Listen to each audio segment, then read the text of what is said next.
좋으신 하나님, 선하신 하나님을 찬양합니다. 그리고 아침 예배 드리시는 여러분 모두에게 또 이 아침에 주어진 특별한 은혜가 모두 다 충만히 넘치시기를 주의 이름으로 축복합니다. 아멘. 지시하는 일에 솔선수범하는 지도자라는 그런 제목이 붙어 있습니다. 말씀 우리가 듣기 전에 내일 같이 함께 암송할 말씀 한번 읽어보겠습니다. 오늘은 좀 길어서 여러분 한 번씩 중간에 체크해 보면 좋은데 혹시 여러분 뒤에 준비되어 있나요? 오케이. 오늘은 그냥 읽을게요. 부담 갖지 마시고 한번 읽어보겠습니다. 시작. 나는 너희에게 이르노니 형제에게 구하는 자마다 심판을 받게 되고 형제를 대하여 나가라 하는 자는 공회에 잡혀가게 되고 미련한 놈이라 하는 자는 지옥불에 들어가게 되리라. 아멘. 내일은 암송하셔야 돼요. 네, 좀 길어서 미리 좀 한번 해봤습니다. 이 말씀 읽으면 좀 여러분 무섭지 않으세요? 네. 우리가 얼마나 형제들 사실 속으로 막 미워하고 또 막 속으로 막 이렇게 말을 못하지만 우리가 마음속으로 형제들에 대한 그러한 말들을 좋지 않은 말들을 할 때가 얼마나 많이 있습니까? 근데 예수님이 저렇게 말씀하셨어요. 그만큼 우리의 마음과 우리가 실질적으로 겉으로 살인하지 않고 전에 이제 전 구절에서 이어지는 말씀처럼 살인 저지르지 않고 할지라도 우리의 마음 속에 있는 내면의 상태 또 우리 안에 있는 속 사람들이 정말 형제를 사랑하고 위하고 아끼는 그러한 마음으로 나아가야지 우리의 마음 속에 저러한 모습들이 있어서는 안 된다라는 것을 주님은 우리에게 경고하고 계시는 것입니다. 더 사랑하고 더 축복하고 더 주님의 은혜로 잘 사이좋게 지낼 수 있는 우리 모두가 되시길 축복합니다. 아멘. 아멘. 자, 내려주세요. 이제 오늘 말씀 보겠습니다. 우리가 이번 주 초부터 느헤미야서를 같이 함께 보고 있습니다. 느헤미야. 새벽기도 본문 말씀으로 계속해서 이제 보고 있는데 이 느헤미야는 사실 포로로 잡혀갔던 포로의 후세죠. 그리고 바벨론 시대에 포로로 잡혀갔다가 바벨론 시대가 저물고 페르시아 이 바사라는 왕국이 등장했고 이 바사 아닥사스다 왕 시대에 술관원으로 있던 사람이 느헤미야라는 사람입니다. 그러니까 타국에 포로로 잡혀가서 거기에 정착해서 살다가 이제 높은 지위 관리까지 올라갔던 사람이 느헤미야였습니다. 느헤미야가 유다로부터 온 소식을 들었는데 예루살렘 성벽이 다 무너졌고 성문들이 불탔다라는 그러한 소식을 듣고 정말 마음에 안타까운 마음이 들어서 왕에게 간청해서 자기의 고국으로 돌아가서 무너진 성벽을 재건하고 또 성문들을 다시 보수하는 그러한 일을 한 사람이 바로 느헤미야이죠. 그런데 우리가 어저께 새벽기도 본문에서 살펴봤듯이 이 느헤미야의 성벽 재건을 방해하는 그러한 사람들이 있었습니다. 여러분 주일을 할 때 항상 순조롭게 진행될 거라고는 기대하지 마십시오. 그 일을 방해하는 세력들이 항상 있습니다. 악한 사단의 세력들이 사람들을 통하여 계속 방해하고 우리의 마음을 흔들어 놓으려고 합니다. 그 느헤미야만 지금 온 것이 아니라 사실 지금 이 페르시아로부터 임명된 그 각각의 지역들의 총독들이 있었습니다. 사마리아에는 산발랏이라는 사람이 있었고 또 바로 옆에 암몬 지역에는 도비야라는 총독이 바사로부터 임명되어 있었습니다. 이 사람들이 못마땅한 거예요. 예루살렘의 성벽을 쌓는 것이 정말 마음에 좋지 않은 겁니다. 아니 이렇게 자기네들만 이렇게 잘하라 그러나 아니면 여러 가지 그 상황들 속에서 이 산발락과 도비야를 비롯한 주변 민족들이 함께 이 예루살렘 성벽을 건축하는 것에 대해서 조롱도 하고 막 분도 내고 막 비웃기도 하고 하면서 백성들의 마음을 막 흔들었습니다. 유다 백성들의 마음을. 이것이 뭐예요? 심리전입니다. 어떻게 뭐라고도 얘기하냐면 여우가 올라가도 무너질 것이다. 니네가 아무리 쌓아도 여우가 올라가도 무너질 거 그거 못하라고 있냐? 막 하면서 마음을 막 이렇게 흔드는 심리전을 펼치고 있는 것입니다. 요새 한국의 그 기사를 한번 뉴스를 보니까 북한에서 그 오물풍선 막 이렇게 날려보내고 그러더라고요. 정말 북한의 그 지도자들은 도대체 무슨 생각을 하고 있는지 너무 유치하지 않습니까? 풍선에다가 막 쓰레기 다 담아가지고 이렇게 막 보내요, 날려요. 근데 이게 유치한 것 같지만 사실 거기에는 고도의 심리전이 들어 있습니다. 지금 우리가 쓰레기 보내고 니네가 좀 더럽고 좀 냄새 나고 이런 걸 쓸 수 있겠지만 언제든지 거기에다가는 무기나 폭탄이나 화학 물질을 보낼 수 있다라는 그러한 메시지를 담아서 보내는 심리전입니다. 그런데 재미난 것은 이 심리전을 한 이 북한의 대응에서 우리 남쪽에서는 그 휴전선 근처에다가 또 스피커 엄청난 우리는 테크놀로지가 있지 않습니까? 남한 쪽은 대형 스피커 딱 세워가지고 그냥 계속 빵빵빵 틀어대니까 북한 사람들이 그걸 계속 들을 수밖에 없잖아요. 결국은 뭐 얼마 전에 뉴스를 보니까 뭐 한 몇 명이 이렇게 또 남쪽으로 내려왔다라는 귀순했다라는 그러한 이야기가 있더라고요. 그러니까 북한 입장에서는 들어주고 말로 받은 거죠. 제일 무서워하는 게 그거래요. 스피커 이 대북 방송 이것을 통해서 북한에 있는 사람들의 군사들과 또 주민들의 마음이 동요되니까 아무리 사상 교육을 하면 뭐 합니까? 계속 남쪽의 소식, 또 북한의 실상들을 고발하는 내용들이 계속 이렇게 소리로 오기 때문에 그것이 아주 그 사람들의 마음을 흔들어 놓고 또 주민들을 동요하는 데 있어서 아주 좋은 수단이라고 합니다. 여러분, 심리전은 정말 무서운 거예요. 그러니까 사단도 우리와 싸울 때 심리전을 엄청 많이 합니다. 우리의 마음을 먼저 무너뜨리려고 하는 거예요. 그래서 잠언 말씀에도 이런 말씀 있잖아요. 무릇 지킬 만한 것보다 뭘 지키라고요? 내 마음을 지키라. 생명의 근원이 어디서 나온다고요? 여기에서 난다라고 말씀하고 있습니다. 마음이 무너지고 마음을 지키지 못하면 어떻게 됩니까? 우리 그냥 죽어버리는 거예요. 생명력 없는 사람처럼 살아갈 수밖에 없는 것이죠. 마음에서 싸우고자 하는, 마음에서 이렇게 한번 이겨보고자 하는 그 마음이 꺾여버리면요, 전쟁은 하나만화입니다. 그러나 느헤미야는 이 산발락과 도비아를 중심으로 한 이 대적들의 이 심리전을요 잘 극복해 나갔습니다. 무엇으로? 처음에 기도했잖아요.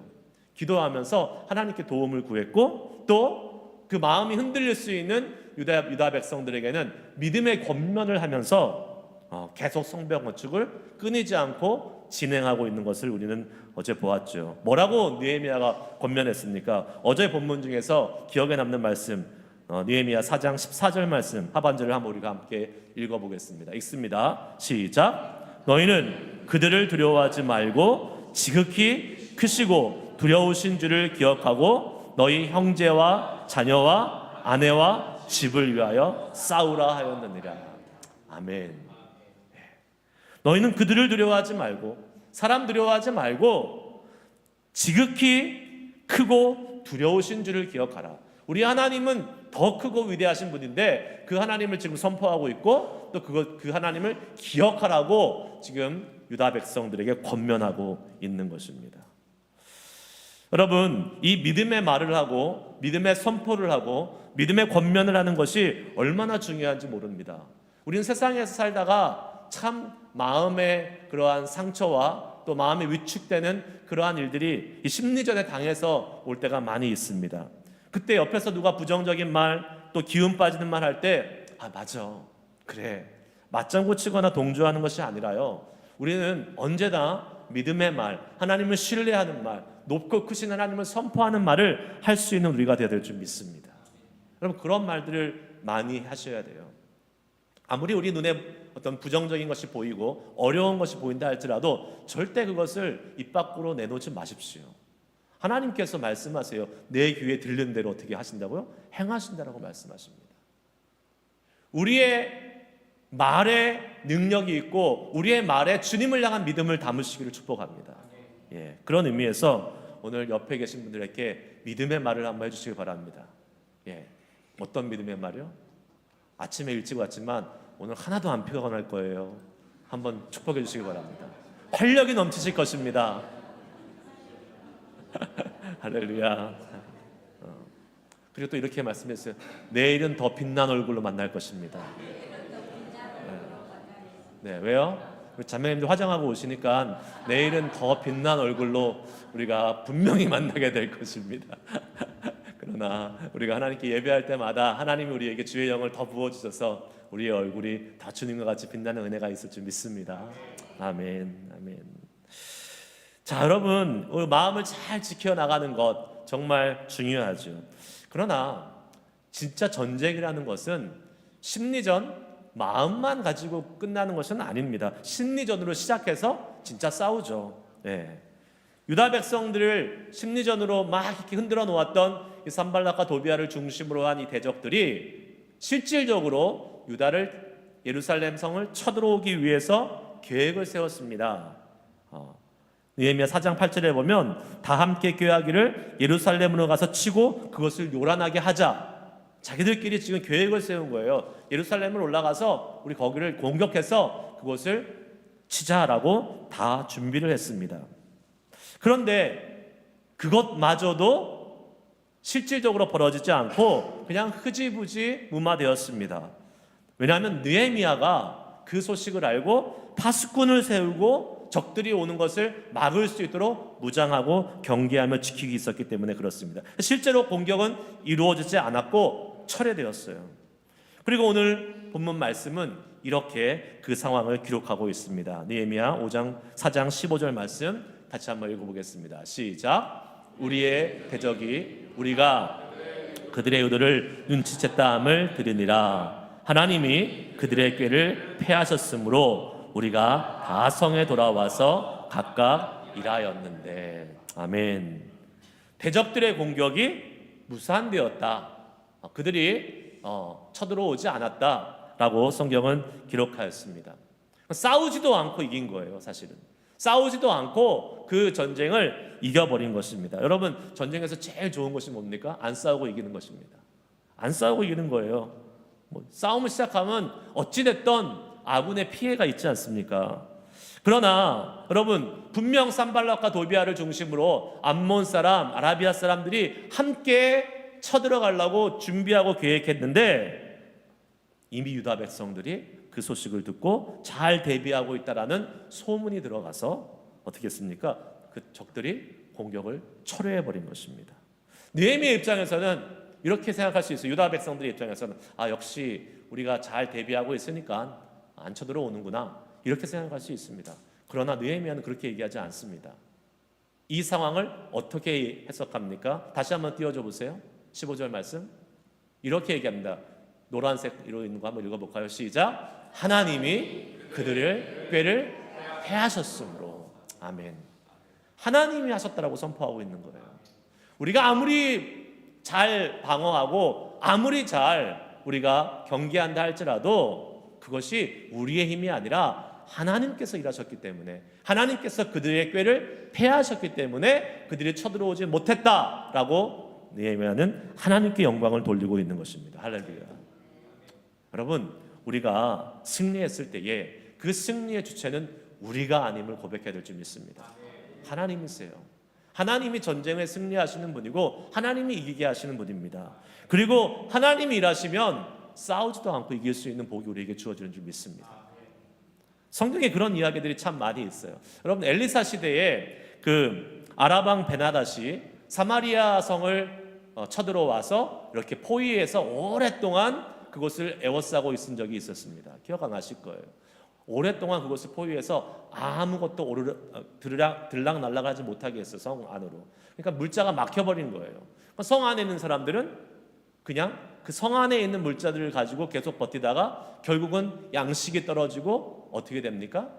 누굴 잡아먹어요? 자식까지 잡아먹는 그런 아주 끔찍한 일이 벌어지는 상황이 있었어요. 그러니까 모든 사람들이 이제 굶어 죽는 상황입니다. 물가는 천정부지로 뛰어 올랐고 자식까지 잡아먹는 상황이니까 완전히 이제 끝까지 간 상황이죠. 그때에 성문 어귀에 있던 나병 환자 4명이 이 아랍 군대의 진영으로 항복하러 갑니다. 그냥 죽느니 굶어 죽느니 가서 그냥 항복해서 목숨이라도 건져야겠다, 끼니라도 떼어야겠다, 그러한 마음으로 아랍 군대를 향해서 나아갑니다. 근데 갔더니 무슨 일이 벌어져요?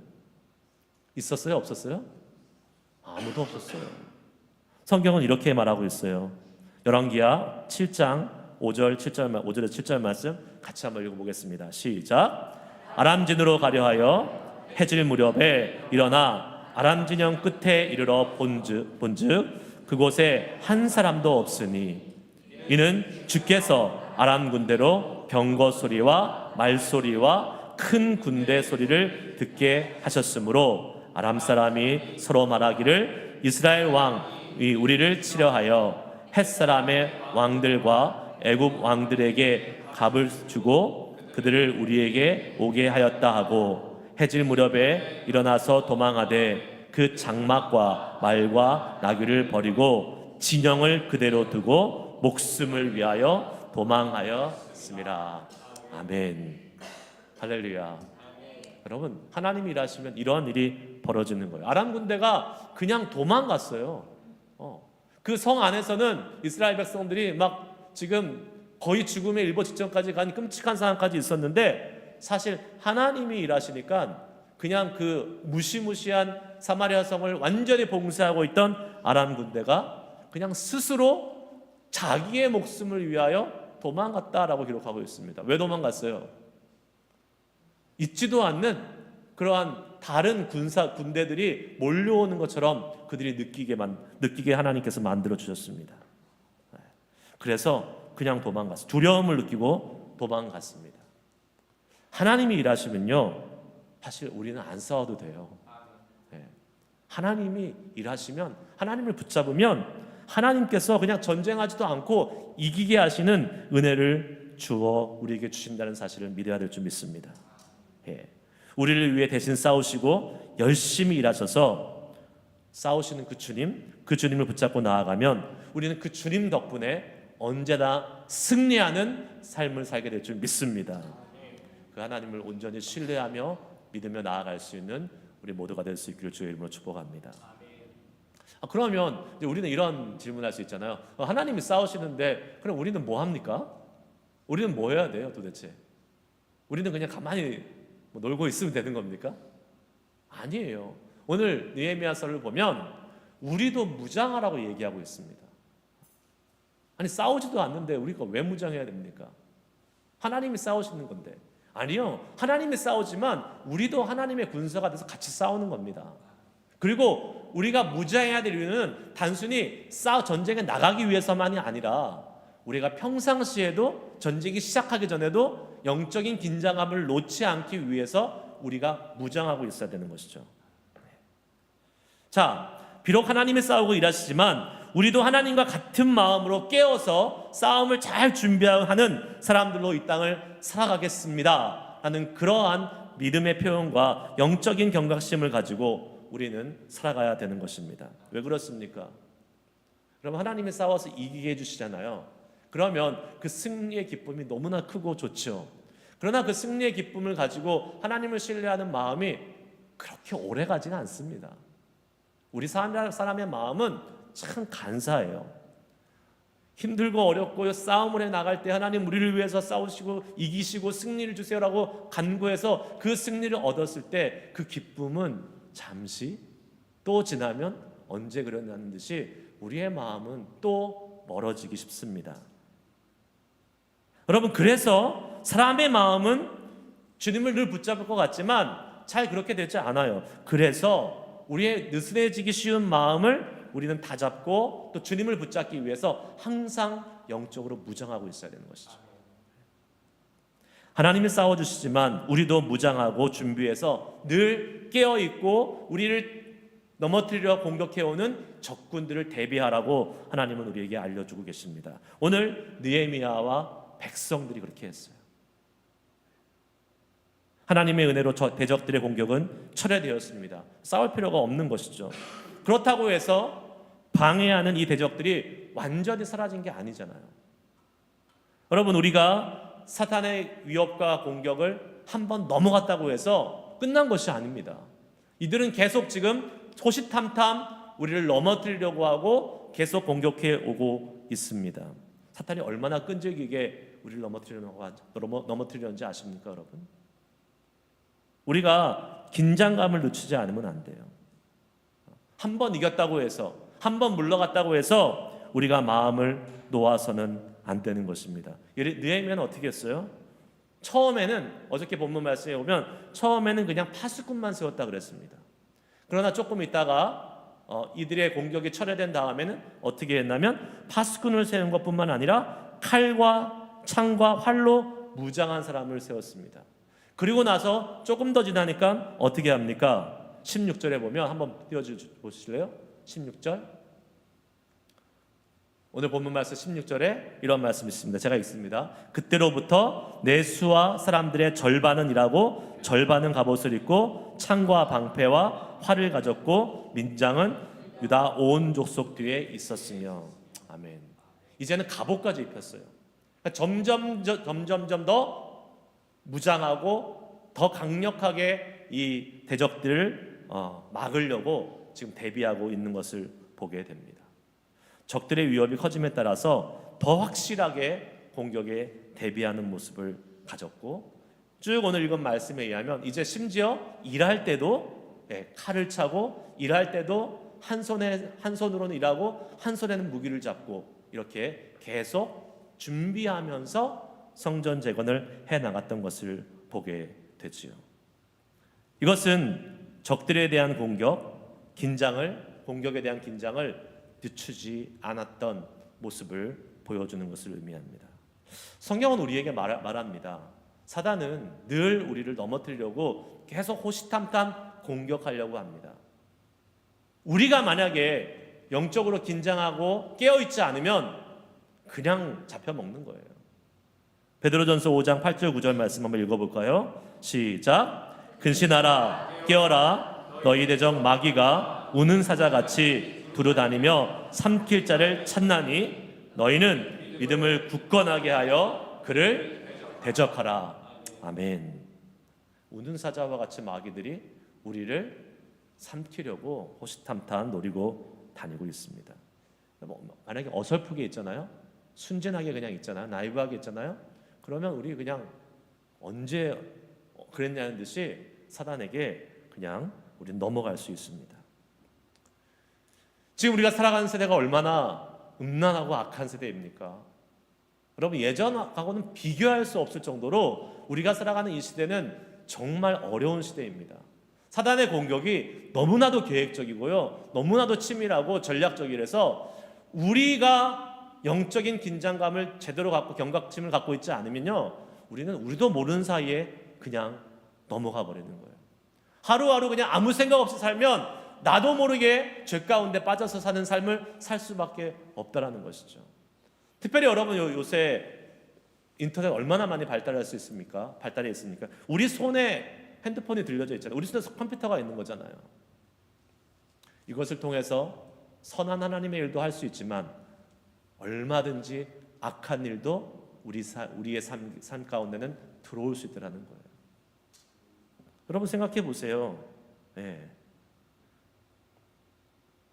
이 인터넷과 컴퓨터, 이러한 이 정보통신이 발달하면서 얼마나 많은 음란한 문화들이 우리 삶으로 들어오고 있는지 모릅니다.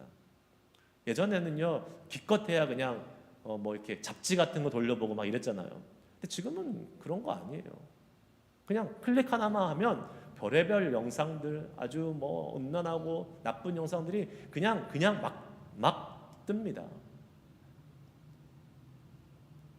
그런 거 보면 우리 자녀들을 생각하면 너무 안타까워요. 우리 자녀들이 이런 것에 정말 무방비로 노출되어 있지 않습니까?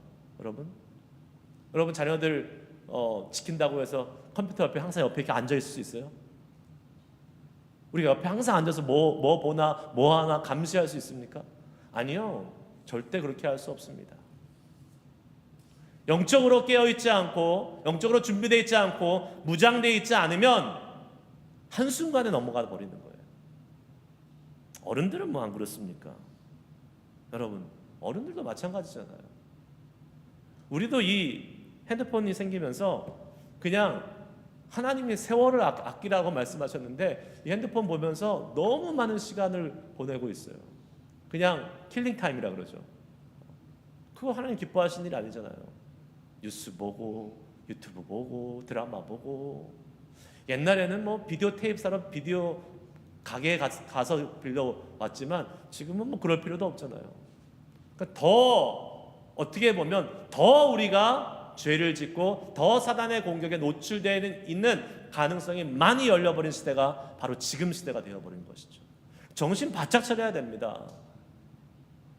정말 우리가 깨어있지 않으면 금방 넘어가고 무너질 수밖에 없는 거예요. 한 번 승리하고 한 번 이기고 한 번 은혜를 경험했다고 해서 우리가 기도와 말씀에 훈련하지 않으면 우리는 언제든지 넘어갈 수 있는 것입니다. 여러분, 우리가요 지금 우리 교회에 하나님이 너무나 많은 은혜를 주셔서 정말 은혜의 시기, 또 계속해서 우리가 말씀으로 훈련하고 또 기도로 훈련하면서 영적으로 우리가 정말로 잘 무장해 나가고 있는 그러한 은혜의 시기를 경험하고 있습니다. 사단이 우리 교회에 얼씬도 못하는 줄 믿습니다. 그러나 그렇다고 해서 이제 좀 됐어, 이제 우리는 조금 이제 준비가 된 것 같아, 이렇게 하고 있으면요 언제 그러냐는 듯이 금방 몰려옵니다. 우리는 더 무장해야 돼요. 파수꾼을 세우는 것에서 더 나아가서 칼과 창과 활을 세우고 더 나아가서 갑옷까지 입으면서 점점 더 강하게 무장해서 이 시대에 온갖 방법으로 우리를 넘어뜨리려고 하는 그 사단의 대적들의 공격을 막아낼 수 있는 믿음의 사람들이 되어야 될 줄 믿습니다. 여러분, 정말 그래야 돼요. 우리 교회를 보면 정말 하나님이 일하시고 하나님이 역사하시고 승리하게 해주시는 하나님의 그 놀라우신 능력을 보지 않습니까? 근데 한 번 이겼다고 해서 우리가 마음을 놓으면 안 된다는 것이, 우리는 영적으로도 또 이렇게 외형적으로도 이제 하나하나씩 하나님의 향하실 일들을 하나님이 이기고 나아가시는 그 놀라우신 승리를 보고 있는데, 이때에 우리가 정신 바짝 차려야 됩니다. 정말 깨어 있어야 돼요. 영적 긴장감을 가져야 합니다. 오늘 이제 말씀 마치고 예배가 마치면 우리 오늘부터 형제님들 소그룹 훈련이 시작되죠. 근데 소그룹 영성 훈련의 주제가 영적 재건과 회복을 꿈꾸는 삶입니다. 영적 재건과 회복을 꿈꾸는 삶. 사실 요새 믿음이 무너진 사람들이 참 많이 있지 않습니까? 사실 우리가 나와서 다 괜찮은 것 같지만 나름대로 우리가 가지고 있는 상처도 있고 아픔도 있고, 특별히 우리 형제님들 세상에서 나가서 이제 일을 하시면서 세상의 사회생활하면서 많은 그러한 데미지들이 있고 삽니다. 네. 그 가운데 하나님께서 이번 영성훈련을 통해서 우리 남자 성도님들, 형제님들을 다시 한번 온전한 믿음으로 세워주시는 은혜가 있는 시간이 될 수 있을 줄 믿습니다. 네. 그것을 꿈꾸면서 우리가 형제님들, 제가 이렇게 한번 같이 한번 해보실까요? 라고 부탁했는데요, 한 번도 안 하신다는 분이 없어요. 다 하시겠다고 이 자원하는 귀한 마음을 가지고 참여해 주셨는데, 자매님들 왜 우리는 안 해요? 샘내하시거나 질투하지 마시고, 또 어떤 분은 안 해서 다행이다 라고 생각하시는 분이 계실지 모르겠지만 기대하시라. 다음에 또 자매님들을 위한 시간들도 또 우리가 준비해서 함께 우리 형제님들, 자매님들, 또 남자 여자가 균형을 이루어 교회가 일어나야 되지 않겠습니까? 자매님들을 위한 시간들 사실 많아요. 주중에 좀 시간 많으신 분들 계시니까 그 시간을 이용해서 더 많이 훈련 받으시고, 또 이번 기회에 우리 남성도님들, 형제님들 주님 안에서 정말 잘 믿음을 더 세워가고 회복되어서 우리 교회의 귀한 리더로, 일꾼으로 세워지기를 축복합니다. 또 그렇게 세워지시는 형제님들이 선한 영향력을 끼치면서 좋은 본을 보이는 믿음의 사람들이 되었으면 좋겠어요. 오늘 느헤미야가 그러한 모습으로 나아갔지 않습니까? 23절 볼까요? 한번 읽어보겠습니다. 시작. 나나 내 형제들이나 종자들이나 나를 따라 파수하는 사람들이나 우리가 다 우리의 옷을 벗지 아니하였으며 물을 길러 갈 때에도 각각 병기를 잡았느니라. 아멘. 느헤미야가 그냥 이렇게 해라 하고 명령하고 끝난 것이 아니라 어떻게 했다 그랬어요? 나나 내 형제들이나 종자들이나 나를 따라 파수하는 사람들이나, 그러니까 느헤미야 자신뿐만 아니라 자신에게 속한 모든 사람들이 함께 이 일에 동참하면서 나아가는 것을 보게 됩니다. 여러분, 이것이 교회가 일어나고 또 주님의 사람들이 다시 한번 재건하여 일어나고 회복되는 방법인 줄 믿습니다. 믿음의 사람들, 앞에 서 있는 사람들 모범을 보여야 됩니다. 솔선수범해야 됩니다. 그냥 말만 하고 팔짱 끼고 있으면 안 돼요. 저는 토요 예배에 오시는 여러분들은 우리 교회의 영적인 리더라고 생각을 합니다. 아니세요? 영적인 리더세요. 여러분, 아침에 나와서 평일에 나와서 같이 함께 예배할 정도가 되시는 분들은 정말 영적인 리더세요. 적어도 평일에 못 나오신 분에 비해서는 영적인 리더세요. 그러면 우리 모두가 다 정말 본을 보이는 믿음의 생활을 해야 될 것입니다. 여러분 마음속에 들으는 하나님의 마음들이 있어요. 하나님이 주시는 마음들이 있습니다. 그 마음이 있을 때에 그것을 누군가 하기를 바라지 말고 내가 먼저 실천해 가면서 하는 것입니다. 여러분, 예전에 제가 오래전에 한번 했던 말씀이 있어요. 나의 사명은 무엇인가? 나의 사명은 뭐라 그랬어요? 내 눈에 보이는 게 나의 사명이라고 그랬어요. 내 눈에 보이는 거. 어떤 사람은 아무리 지나다녀도 땅바닥에 떨어져 있는 휴지가 보이지 않아요. 그런데 내 눈엔 그게 보여요. 그러면 그 휴지는 누가 주셔야 돼요? 내가 주셔야 돼요. 내가 주셔야 돼요. 교회에 아무리 와서도 이 부엌은 관심이 없는 분들이 있어요. 근데 부엌에 관심 있는 분들 있잖아요. 부엌에서 음식으로 섬기고 또 부엌에서 정말로 맛있는 음식으로 사람들 공개하고 싶은 마음이 있는 분들이 있어요. 그게 사명이에요. 그러면 내가 먼저 가서 섬기는 겁니다. 그러한 섬김들이 우리 가운데 있어야 돼요. 그러한 본이 되는 모습들이 우리 가운데 있어야 됩니다. 그러면 어떻게 됩니까? 사람들이 그 본을 보고 따라가는 거예요. 그 아름다운 이 영적인 그러한 선순환들이 우리 가운데서 일어나야 될 줄 믿습니다. 그러한 본을 보이시는 또 하나님을 위한 귀한 마음들의 본이 여러분 가운데 제가 여러분 리더라 그랬어요. 토요일에 나오시는 여러분 리더들 가운데 있기를 주의 이름으로 축복합니다. 아멘. 기도하시겠습니다. 우리 찬양하고 부르시고 함께 기도하실 때에 하나님께서 우리의 능력이시고 우리의 모든 싸움을 이기시는 분이신데 주님, 우리도 영적으로 느슨해지지 않고 틀어지지 않고 긴장하고 준비하여서 우리를 공격하는 사단의 세력들 주의 능력으로 이기며 나아갈 수 있는 믿음의 사람들이 되게 하여 주시옵소서. 또한 우리가 이 믿음의 이 발걸음 앞에 정말 영적인 모범을 보이며 솔선수범하며 느헤미야처럼 나아갈 수 있는 그러한 리더들이 될 수 있도록 우리들을 사용하여 주시옵소서. 소망하며 주님의 은혜를 구하고 주의 능력을 구하고 주의 힘을 구하며 찬양하도록 하겠습니다. 아무것도